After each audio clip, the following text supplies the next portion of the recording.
If we really care and love each other, we will not do so many greedy things. If we not do too many greedy things, I think we will not suffer that much. If our greedy and proud and jealousy angers, if this keep going, we can destroy this world.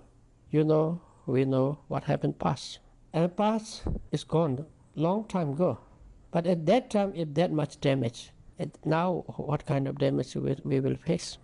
Bottom line is how to be more kind to each other,